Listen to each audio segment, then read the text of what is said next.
Olá, meus amigos, estamos iniciando mais um programa Viver e Condomínio aqui na TV Com, canal 11 da NET. Muito obrigado pelo seu prestígio. Hoje nós vamos tratar de um assunto bem específico que trata de controle de zoonose. O que é isso? Lá são os animaizinhos que a gente tem por aí, um tal de sinantrópicos.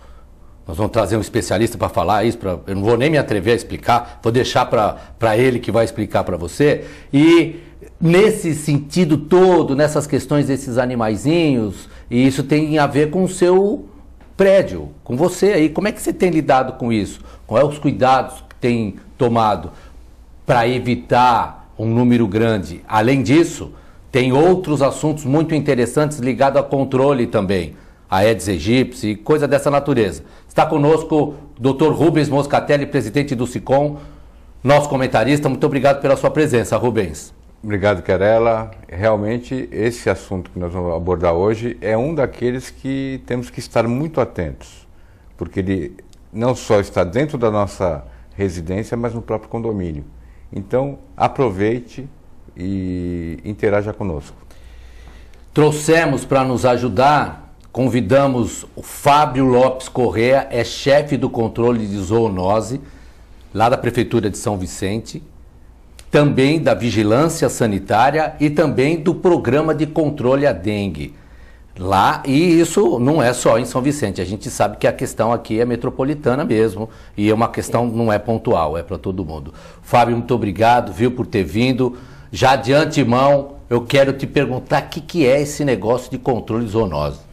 Obrigado pela oportunidade. Bom, as zoonoses são doenças que são transmitidas de animais para seres humanos ou de seres humanos para animais. Tem até uma nomenclatura um pouco maior de antropozoonoses, zooantroponoses. A gente delimita em zoonoses, ou seja, o nosso interesse é fazer o controle ou a imunização de alguns reservatórios de animais que possam transmitir doença ou incômodo para seres humanos.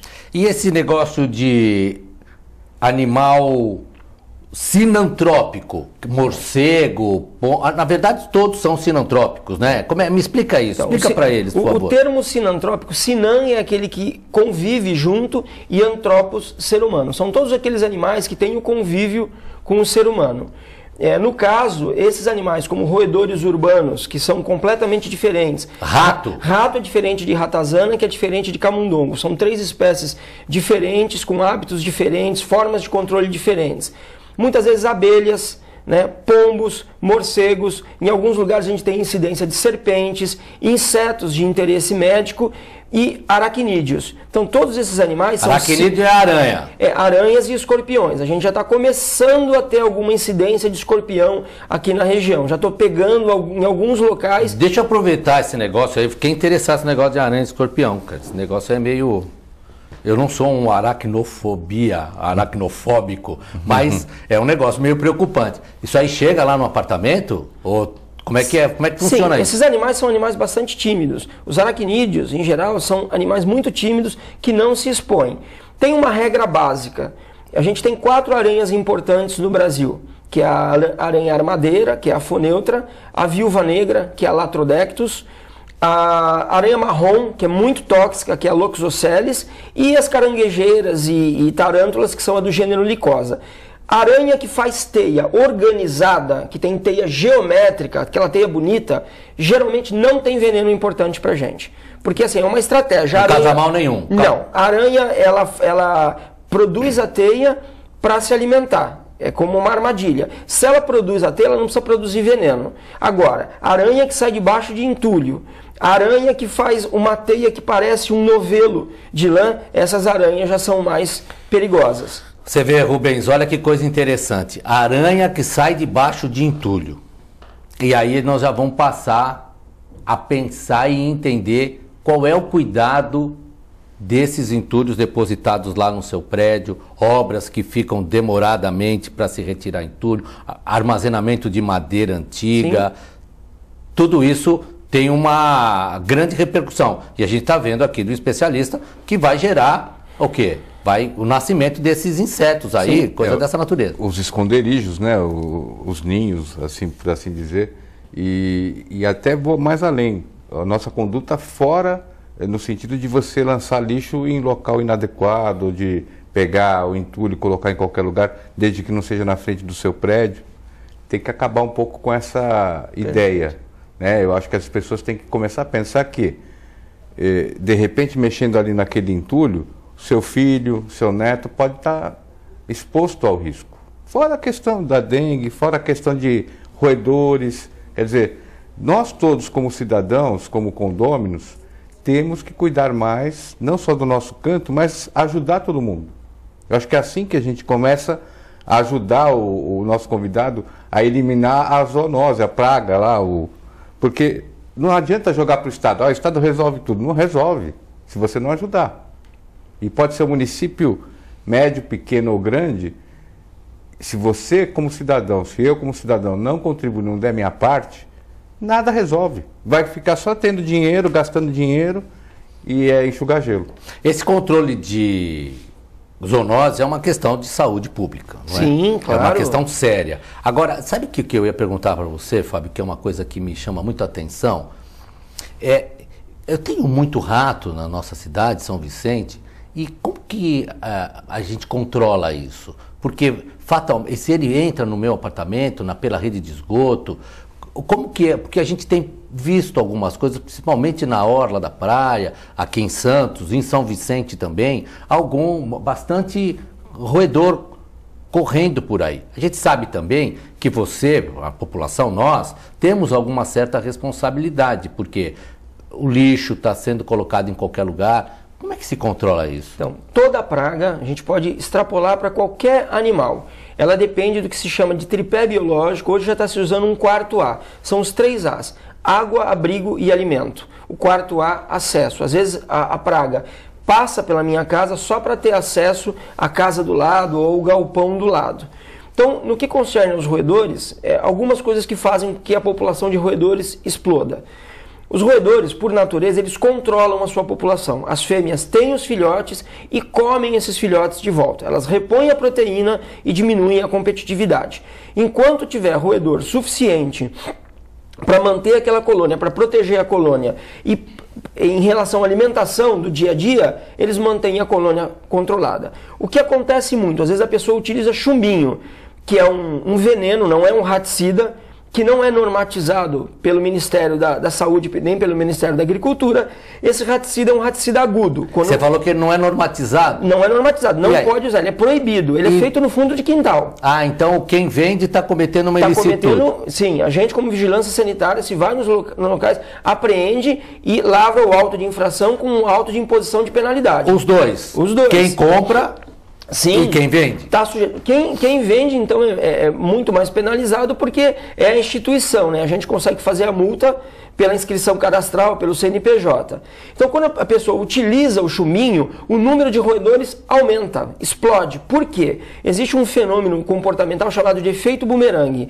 Toda vez que a gente disponibiliza uma substância, que essa substância é aguda, ou seja, que o roedor come aquilo e morre, toda a colônia associa aquele produto à morte. Eles urinam em volta da carcaça e o roedor guarda no seu cérebro, durante a vida, 16 mil nuances diferentes de gosto e de cheiro. Isso se dá por conta da posição anatômica da glote dele, que impede ele de regurgitar. Rato não vomita.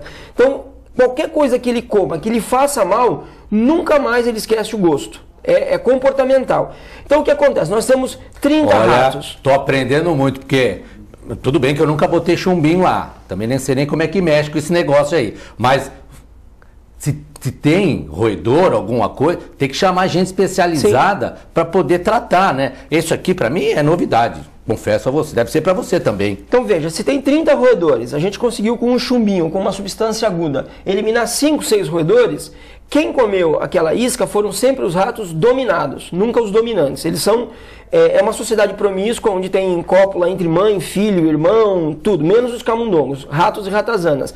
O que eles fazem? Eles restabelecem a colônia. Todas as fêmeas entram no cio, todas têm o filhote e nenhuma come os filhotes. Então a gente matou 5, ganha 100 roedores. Esses 100 roedores, dali a 3 semanas, já são subadultos, eles já conseguem comer sozinho. O que acontece? A colônia escolhe 5 ou 6 para repor e expulsa o restante, que fará uma nova colônia. E como é que a gente trata? Como é que a gente...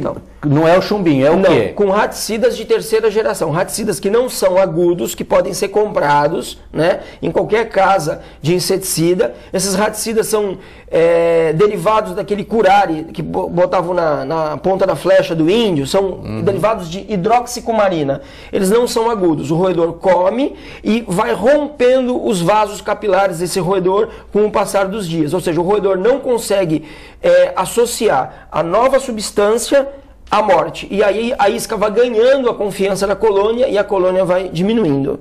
Só que não adianta colocar só o raticida. Não adianta contratar uma empresa, a empresa vai lá, espalha portas iscas e coloca um certificado na parede. Isso não funciona. É necessário fazer a antirratização. Olha, que coisa interessante. Aqui eu quero passar para o Rubens já. Ele tratou aqui, não adianta colocar lá um certificado de que aqui está desratizado, detetizado, perfeito, coisa dessa natureza. Aqui foi visitado. Aqui foi visitado, eu vi que tinha rato, saí porque eu tenho medo. Não é isso, mas não é uma obrigação legal? Como é que o condomínio não tem responsabilidade também em questão, porque precisa ajudar lá o povo que controla, a nossa parte, né? Na verdade, essa informação que está sendo passada é importante para o síndico, principalmente, porque muitas vezes ele imagina que, bom, eu vou contratar lá uma empresa cadastrada na prefeitura, que vai trazer para mim e vai aplicar a melhor técnica para eliminação, porque a gente não pensa nunca em redução, a gente quer que elimine. Eliminar, claro. Opa. Só que isso não acontece. Não acontece com o fato simples de eu chegar lá e contratar a empresa e ela fazer a visita e colocar. Perfeito. Tem que haver o comportamento da manutenção, que é o mais difícil no condomínio. As pessoas do condomínio, elas pensam objetivamente, elas querem acabar com o problema e pagar e passar para outra. Só que elas têm que ter continuidade. Então, acho que no próximo bloco a gente vai falar mais alguma coisa, né? Nós vamos dar uma paradinha para o nosso break. No próximo bloco nós vamos falar da pomba e vamos falar de um negócio que aflige todo mundo, que é o tal do cupim. Sabe aquele bichinho que anda voando lá no calor e entra na sua casa? Daqui a pouco a gente volta.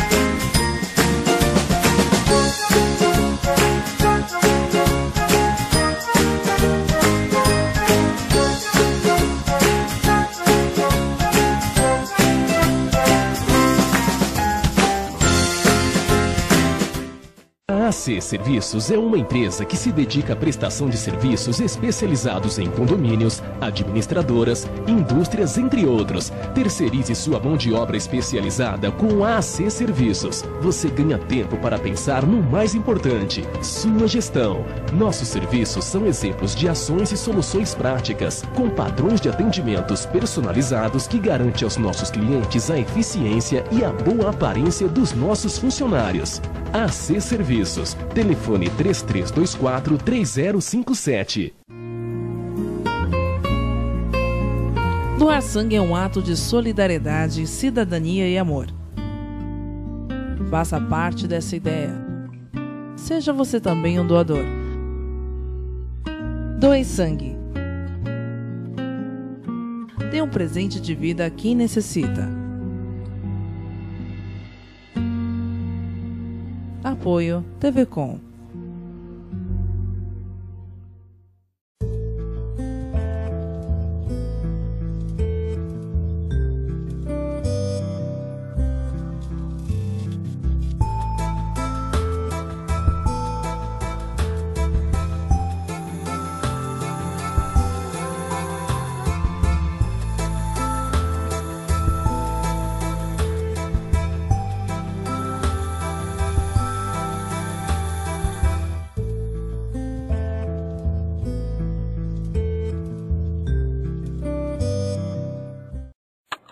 A TV Com traz qualidade e interatividade para a Baixada Santista. Nos preocupamos constantemente com a qualidade de nossas produções. Por isso, investimos em equipamentos e profissionais qualificados. Nosso estúdio é, sem dúvida, um dos mais bem equipados da região. São mais de 40 metros quadrados de tecnologia. TV Com, sempre com você. Corta.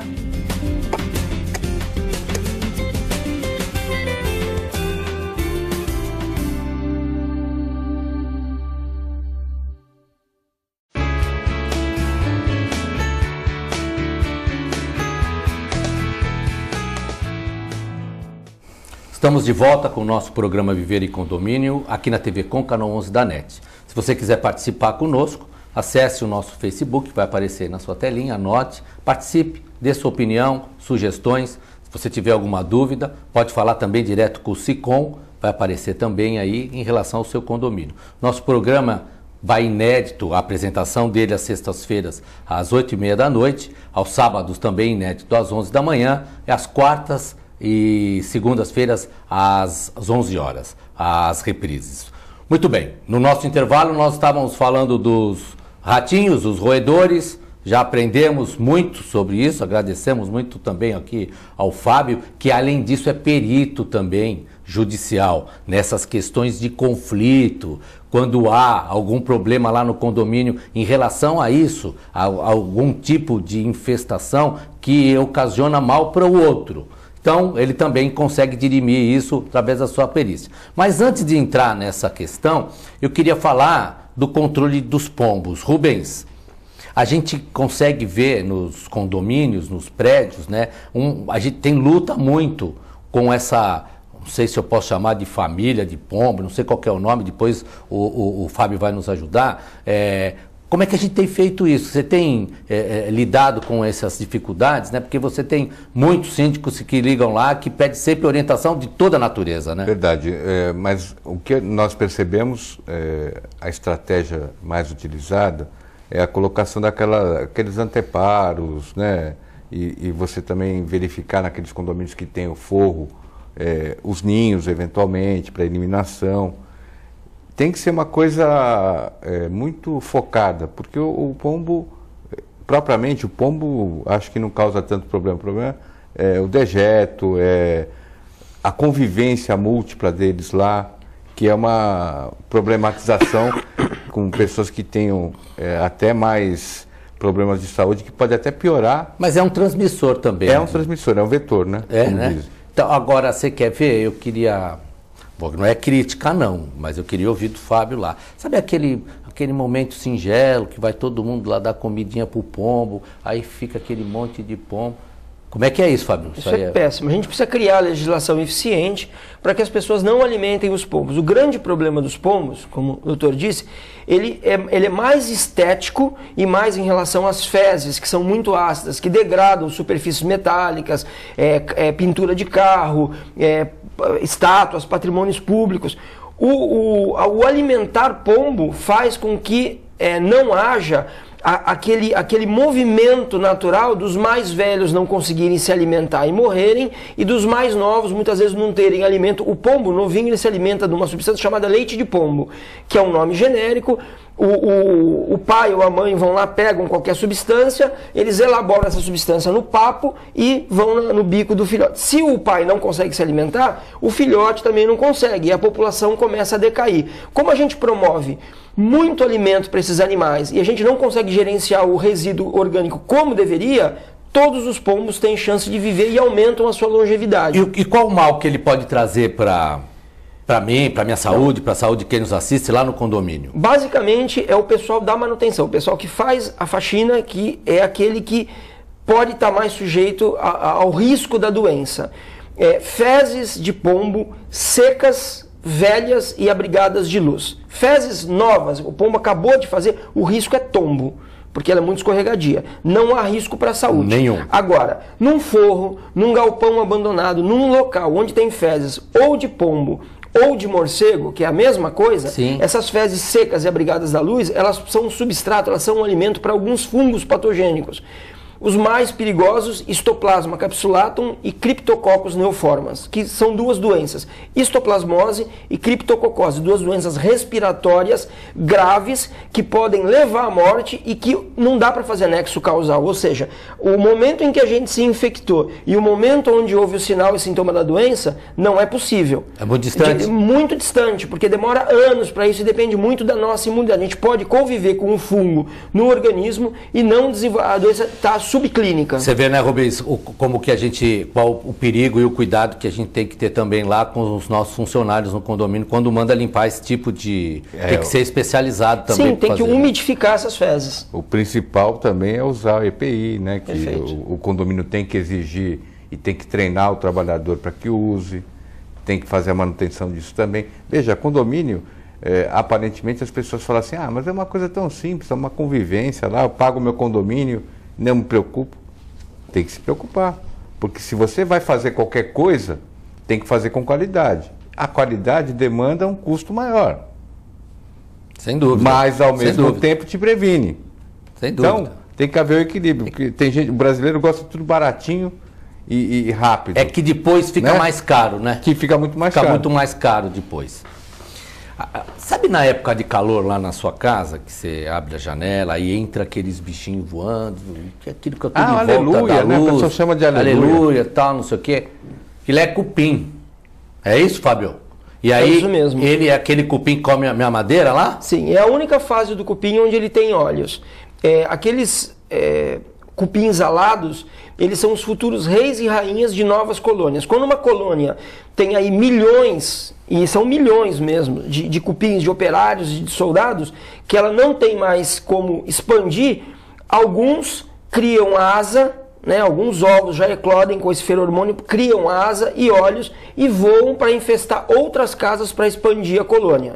As colônias, elas infestam bairros inteiros. E aí, como é que eu faço lá? Entrou lá na minha casa, eu primeiro vou fechar a janela, vou correr para não entrar, mas entrou, botei lá, o que faz? Bom, uma técnica que todo mundo faz é colocar aquela bacia de água embaixo, onde a luz reflete, o cupim vai para a luz, quando ele toca na água, ele se encharca, acaba ficando ali pela água, diminui. Mas, com certeza, algum casal vai conseguir sobreviver. E vai para minha madeira? Vai para a madeira. Agora, se essa madeira estiver tratada, ou for uma madeira nobre, é mais difícil que haja infestação na casa. Geralmente, as infestações... A que a gente vê aqui na cidade de Santos, aqui na Baixada, são de um cupim africano chamado de Coptotermas avilandi, que é o principal cupim, o mais difícil de controlar. Então, uma dica, percebeu infestação de cupim, principalmente se tem caminhos na parede, em local escuro, chame um especialista rápido, porque essas infestações são grandes e elas prejudicam muito o edifício, comprometendo apartamentos e a estrutura do edifício. Então, rapaz, a gente estava aqui no intervalo e eu, curioso, né? Nós todos aqui curiosos, aqui, tirando do Fábio tudo que a gente quer aprender, principalmente com o negócio de cupim. Aí veio a seguinte indagação. Tem um apartamento lá no condomínio que eu sei que tem cupim. Isso aí vai acabar alastrando, que alastra, e a gente ouviu isso, e a responsabilidade, Rubens? Eu posso denunciar para a vigilância sanitária? Para quem que eu denuncio? Se você... porque é muito difícil, às vezes, a gente constatar de quem é a responsabilidade.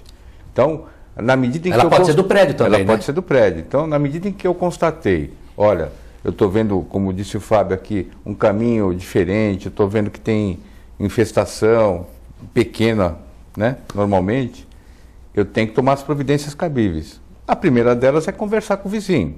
A outra, não é na área privativa, na área comum. O síndico tem que tomar medida. Qual a medida? Chamar o especialista para avaliar, detectando o problema, a extensão desse problema, dependendo do tamanho da infestação, até eventualmente chamar a assembleia. Ó, gente, vai ter que gastar X para fazer o tratamento. Senão vai todo mundo aqui. Agora, você quer ver que interessante que é isso? Nós havíamos falado no outro bloco que você tem lá um certificado de que mandou fazer aquilo. Mas ele não liquida com isso, ele não acaba, você não está assegurado simplesmente por conta disso. Tem que contar para o roedor e para o inseto, né? Tem que botar uma plaquinha avisando eles que não pode. Então, aí o Fábio Lopes Corrêa também é perito judicial? Porque existem demandas em condomínios por conta desses conflitos. Como é que o perito vê isso? Agora vamos pegar o Fábio, o perito, e ver. Eu consigo detectar, ou é difícil eu saber qual o foco do cupim, onde ele veio? Esse bichinho que voa para cá, voa para lá, foi lá embaixo pro prédio também, não foi? Então, se a gente simplificar muito o assunto, para dar tempo, a gente tem basicamente duas infestações, cupim de madeira seca e cupim de solo. Que não é que ele come o solo, ele vive no solo. As infestações de cupim de madeira seca são infestações de uma mesa, de uma estante. Que o esse que voa é de solo também? Não, pode ser também, pode ser. Todos voam. Mas são infestações muito pequenas que estão restritas ali a uma mesa. Nessas infestações, quando a gente fustiga ali o ninho e os soldados saem, a gente vê que são os soldados primeiros que saem, eu pego esse soldado e por uma chave dicotômica, pela cabeça dele, eu identifico que espécie é. Sendo cupim de madeira seca, é do apartamento. Ô, gente, precisa de especialista. Como é que você vai fustigar lá e saber que aquilo lá é um soldado? Não vai. Por isso que eu digo para você, o programa aqui, ele tem esse condão elucidativo. Tem muita gente que sofreu com problema de cupim, perdeu o armário, depois quis cobrar do condomínio, porque aquilo... A gente está cansado de ver isso. Preste bem atenção nessa dica, o Fábio vai dar uma dica de como que a gente pode lidar com isso de forma mais a nos garantir, Fábio. Sim. Aí, uma outra questão são aqueles cupins que fazem os caminhos, que são os cupins de solo. Numa das minhas experiências, houve lá uma ação do condomínio contra um condômino, no sentido de que ele teria que pagar a descupinização do prédio inteiro, porque o apartamento dele estava muito infestado. Porque o que o condomínio fez? Ele foi no síndico e falou: olha, meu apartamento está com cupim. O que o síndico fez, muitas vezes sem conhecimento? Colocou na justiça, falou: então foi o seu apartamento e assim por diante. Aí contratou um perito, o síndico contratou, e o juiz me chamou como perito do indivíduo para ver. Foi fácil, eu desci na garagem subterrânea, fui na estrutura de concreto e comecei a fustigar essa estrutura. Começou a sair um monte de cupim. A infestação era embaixo, num jardim que eles não cuidaram, que tinha ali terra, ele come a raiz da planta, começou ali por baixo. Ou seja, o final dessa história, que demorou 3 anos, o prédio teve que indenizar o indivíduo, pagar todos os móveis lá do indivíduo, a reforma do indivíduo e ainda descupinizar o prédio. Agora nós estamos acabando, o nosso programa está terminando, mas antes eu queria que o Fábio desse um toque para você, desse um alerta para você. Como é que ele faz? Como é que a gente faz para prevenir? Qual que é o trabalho preventivo? E depois eu quero passar a palavra para o Para cupim, o ideal é, se a gente está em área infestada, o esgotamento de alimento. Né? Trocar as coisas por alumínio, piso frio e sempre que tiver um problema, chamar um técnico especializado. Ó, você está vendo o contato do Fábio, se tiver dificuldade, fala com ele. Rubens, suas considerações finais, muito obrigado. Querela, Fábio e telespectador, muito importante, como sempre a gente interagir com situações do dia a dia, o aprendizado e o alerta, que é aquilo que a gente se propõe não só aqui no nosso programa, mas também lá no sindicato. Compareça ao sindicato e você será melhor atendido e informado. Fábio, suas considerações finais, quero te agradecer, viu? Muito obrigado. Foi muito elucidativo, obrigado. E você teve a grande disposição de vir expor seus conhecimentos aqui. Muito obrigado. Obrigado, me coloco à disposição para, se vocês quiserem produzir outros programas com outros assuntos que são da minha área, porque a gente fica feliz de poder colaborar, porque senão não adianta a gente estudar e não poder dividir isso. Então, o intuito da gente é realmente colaborar e para que as pessoas tenham uma qualidade de vida melhor e consigam diminuir os problemas dentro do seu nicho de atuação. Muito obrigado. Obrigado. Obrigado você que nos assiste. Esse tema foi um pedido seu. Você que entrou lá no Facebook pediu para que nós tratássemos do assunto de cupim. Muito obrigado pela sua participação. Se você quiser também tirar algumas dúvidas, faça como esta pessoa fez, nos pediu que trouxesse esse trabalho aqui de cupim, de insetos e coisa dessa natureza. Muito obrigado a você, fiquem com Deus, até a próxima oportunidade.